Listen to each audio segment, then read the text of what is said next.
चलिए जानते हैं देश और दुनिया की छोटी बड़ी खबरों को फटाफट अंदाज में। पर अभी तक आपने इस वीडियो को लाइक नहीं किए हैं तो लाइक कर लीजिए, चैनल पे नए हैं तो चैनल को सब्सक्राइब कर लीजिए, साथ में बेल आइकन भी प्रेस कर लीजिए और वीडियो को ज्यादा से ज्यादा शेयर कीजिए। तो चलिए बढ़ते हैं खबरों की ओर। उत्तर प्रदेश के पूर्व मुख्यमंत्री और समाजवादी पार्टी के राष्ट्रीय अध्यक्ष अखिलेश यादव ने तीसरे चरण की वोटिंग के बीच आज एनडीटीवी से बातचीत में दावा किया कि उनकी पार्टी यूपी विधानसभा चुनाव के पहले 2 चरण में ही शतक पूरा कर लिया।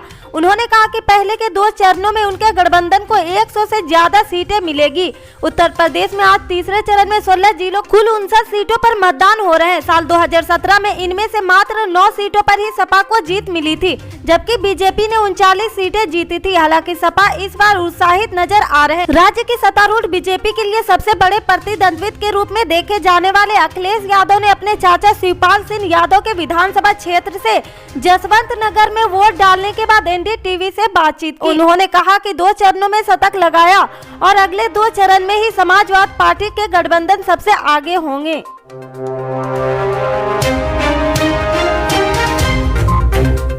पंजाब विधानसभा चुनाव के लिए आज मतदान हो रहा। राज्य के 117 विधानसभा क्षेत्रों में सुबह 8 बजे मतदान शुरू हो गया था। राज्य के 2.14 करोड़ मतदाता कुल 1304 प्रत्याशियों का भाग ईवीएम में बंद करेंगे। अपडेट्स के मुताबिक पंजाब के मुख्यमंत्री चरणजीत सिंह चन्नी ने रविवार को कहा कि पंजाब के लोगों ने कांग्रेस पार्टी को भारी बहुमत से सत्ता में वापस लाने का फैसला किया। खड़गड़ में वोट डालने के लिए मतदान केंद्र पर जाने से पहले उन्होंने कहा कि स्थिति स्पष्ट है, लोग कांग्रेस को वापस चाहते हैं और हम 2/3 बहुमत की ओर बढ़ रहे हैं।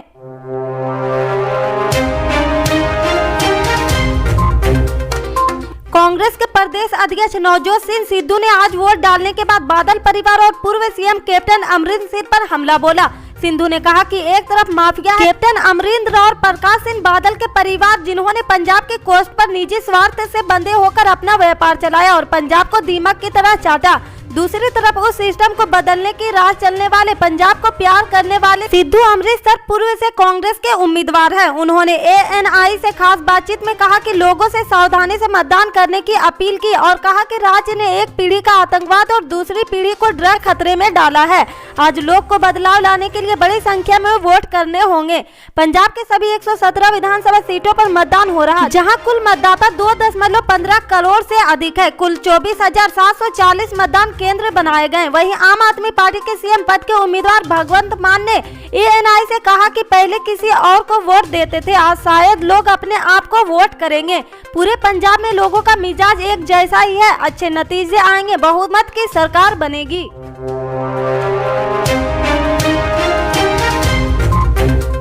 तेलंगाना के मुख्यमंत्री के चंद्रशेखर राव आज महाराष्ट्र के 1 दिवसीय दौरे पर है। राज्य के अपने 1 दिवसीय दौरे के दौरान आज वे महाराष्ट्र के मुख्यमंत्री उद्धव ठाकरे और राकांपा प्रमुख शरद पवार से मुलाकात करेंगे। बता दें कि केसीआर भाजपा के विरोध मोर्चा बनाने के लिए कई राज्यों का दौरा करने वाले हैं। इस बीच आज केसीआर के महाराष्ट्र में दौरे के चलते उनके स्वागत में मुंबई के विभिन्न स्थान पर पोस्टर लगाए गए। सड़कों पर लगे इन पोस्टरों में केसीआर के साथ महाराष्ट्र के मुख्यमंत्री उद्धव ठाकरे और राकांपा प्रमुख शरद पवार की तस्वीर लगाई गई। बता दें कि केसीआर अपने दौरे के दौरान दोपहर में ठाकरे से उनके आवास पर मिले और उनके साथ लंच। महाराष्ट्र के मुख्यमंत्री से मुलाकात के बाद केसीआर शरद पवार से मिलने उनके आवास पर जाएंगे, जहां दोनों नेताओं के राष्ट्रीय राजनीतिक मुद्दों पर चर्चा करने की संभावना जताई जा रही।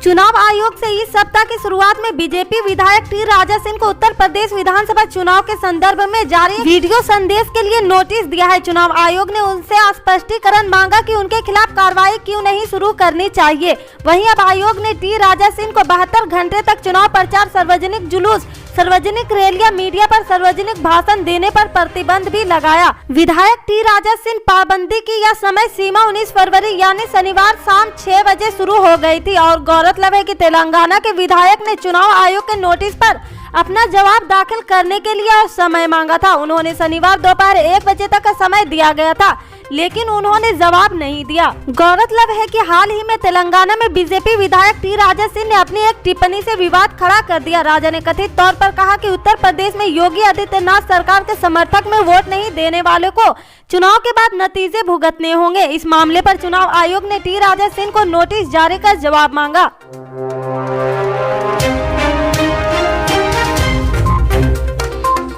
सीबीआई की स्पेशल कोर्ट चारा घोटाले के तहत डोरंडा कोषागार से 139 करोड़ रुपए की अवैध निकासी के मामले में लालू यादव को 15 फरवरी को दोषी करार दे चुकी है, लेकिन इस केस में सजा का फैसला सोमवार यानी 21 फरवरी को होगा। ऐसे में लालू यादव की मुश्किलें बढ़ सकती है, क्योंकि जिन धाराओं में उन्हें दोषी पाया गया उनके तहत न्यूनतम 1 वर्ष और अधिकतम 7 वर्ष तक की सजा का प्रावधान है। ऐसे में आरजेडी कैंप और लालू प्रसाद यादव के समर्थकों के लिए कल का दिन काफी अहम रहने वाला है। इससे आगे की अपडेट्स को जानने के लिए जुड़े रहें हमारे राइट न्यूज के साथ। मिलते हैं फिर बड़ी खबर में, तब तक के लिए जय हिंद।